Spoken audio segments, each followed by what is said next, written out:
حضرت عمر رضی اللہ تعالیٰ عنہ کو اطلاع دی گئی کہ کچھ لوگ حجر اسود کی طرح اس کو بھی ہاتھ لگاتے ہیں. حضرت عمر نے کہا ابھی سے ہی شروع ہو گیا, ہم موجود سارے. تو حضرت عمر نے مقام ابراہیم کو اٹھا کے دور لے گئے. یہاں سے اکھیڑا کہ ادھر مطاف خالی کرو. تو پاکستان کے حاجی جو ہے ابھی بھی گزرتے خارش ہیں غریبوں کو. تو وہ سعودیان ہمیں دیکھ کر سر ہلاتے, مجھے کہتے ہیں شیخ آپ ان کو سمجھاتے نہیں ہیں. میں نے کہا ہم تو سمجھاتے ہیں لیکن ان کو ڈنڈے سوٹے کی ضرورت ہے, صرف دلائل سے سمجھنا نہیں چاہتے. خیر ایک مصری آیا, مصری ذرا زورور بہت ہے اور عربی میں بھی بہت قادر ہے, اور سعودی ان سے ڈرتے ہیں فطری طور پر, ان کے ماں باپ ہے مصری. مصری آہستہ آہستہ آیا, مقام ابراہیم کی سیٹ میں کھڑا ہو گیا. تو وہ شرطے کے ساتھ ایک سعودی شیخ کھڑا ہے. کہا عیش تبغے, ابغے مقام ابراہیم لے.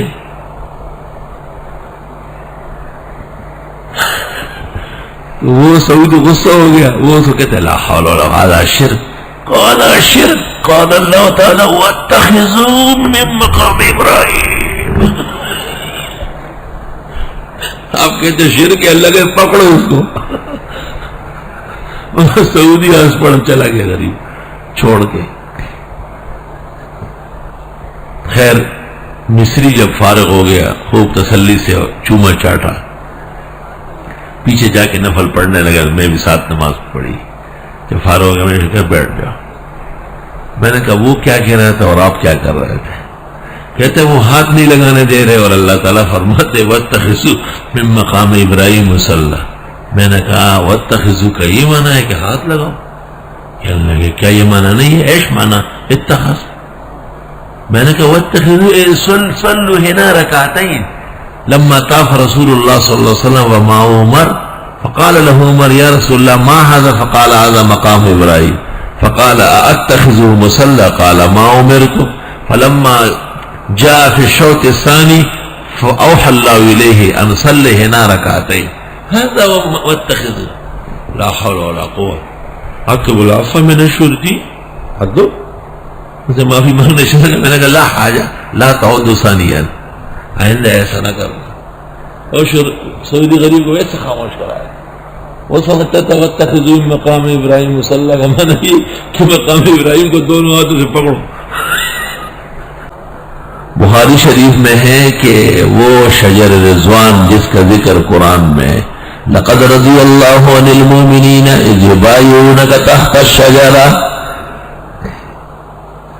حدیبیہ کے موقع پر وہاں لوگ جاتے تھے اور نفلیں پڑھتے تھے اور ظاہر دعائیں بھی مانگتے تھے. حضرت عمر رضی اللہ عنہ نے صحابہ سے کہا شجر رضوان کا کیا کرنا ہے؟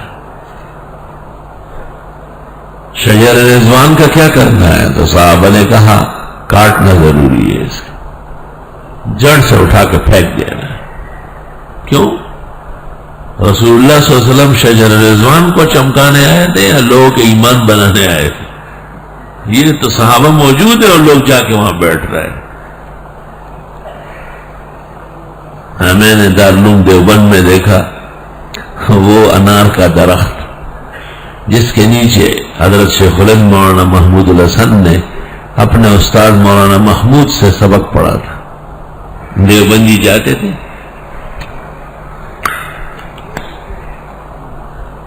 اس کے چھلکے اتارے, بالکل درخت کو ننگا کر دیا. 2 دن اور رہ رہے تھے, درخت ختم ہو جاتا. ایک فرد بشر نہیں ہے کہ ان کو کہے یہ کون سی رضاخانی سنت ہو رہی ہے. اتنا کافی ہے کہ وہ درخت موجود ہے. دیکھو دیوبند نے برقرار رکھا کیونکہ دیوبند میں آداب ہے, احترام ہے. پاکستان کے جذباتی اور دوسرے ملکوں کے جب آئے ان کے پتے توڑے, اس کے کانٹے نکالے, جیب میں ڈالے, گھر پہ لے آئے. مجھے کہا آپ لے گئے؟ میں نے کہا نہ. کیوں؟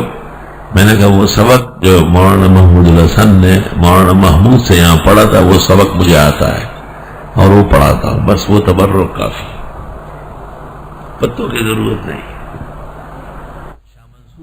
حضرت عمر نے صحابہ سے مشورہ کیا بخاری میں، صحابہ نے کہا کاٹ دو اسے، تو حضرت عمر نے کہا طریقہ کیا ہے؟ کہ طریقہ یہ ہے کہ اس درخت کے ساتھ اور بھی بہت سارے درخت جڑ سے اکھڑ کے بیٹھو،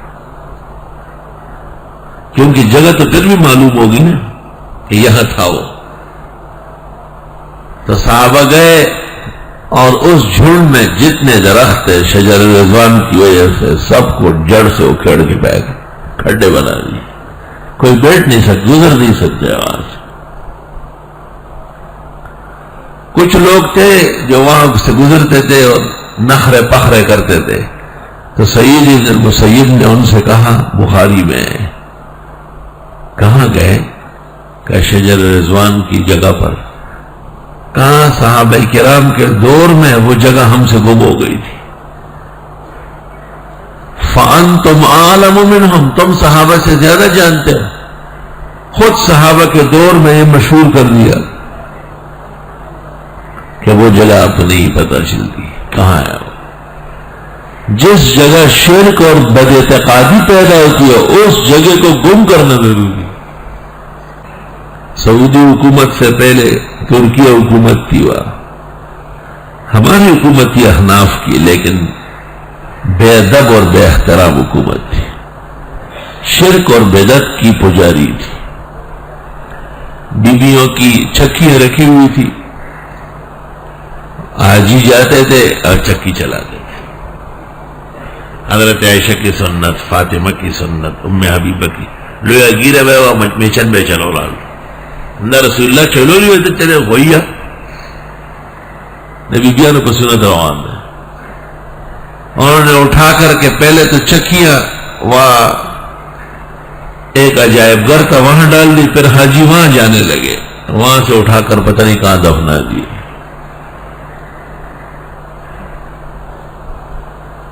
اور جس جگہ مکہ مکرمہ میں حضرت جبریل نے آن حضرت صلی اللہ علیہ وسلم کو امامت کرائی ہے حتیم کے اندر، وہ ایک نشیبی جگہ تھی۔ نشیبی اس لیے تھی کہ اس سے پہلے حضرت ابراہیم اور اسماعیل علیہ السلام نے جب کعبہ کی تعمیر چاہا تو گارا اس جگہ بنایا تھا۔ آپ نے دیکھا نا سیمنٹ بناتے ہیں تو جگہ تھوڑا سا کھود لیتے یا اس کا کنارہ بناتے کہ بیچ میں پانی ڈالے تو سیمنٹ بہے نہیں۔ تو قدیم زمانے میں مٹی کا کام جب ہوتا تھا تو زمین میں تھوڑا سا کھڈا بناتے تھے، اسی میں پھر مٹی بنتی تھی۔ پہلے تو وہ مبارک جگہ تھی کہ ابراہیم اور اسماعیل علیہ السلام نے وہاں پر گارا بنایا تعمیری کعبہ کے لیے۔ ثانیاً جبریل نے آ کر آن حضرت صلی اللہ علیہ وسلم کو وہیں پر امامت کی۔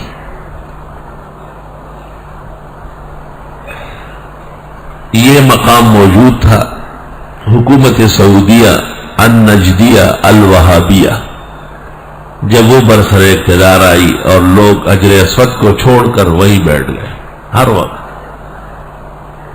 تو حکومت نے علماء اجلہ سے مشاورت کی تو علماء نے کہا اس کی ضرورت نہیں ہے، بند کر دو، بند کر دو۔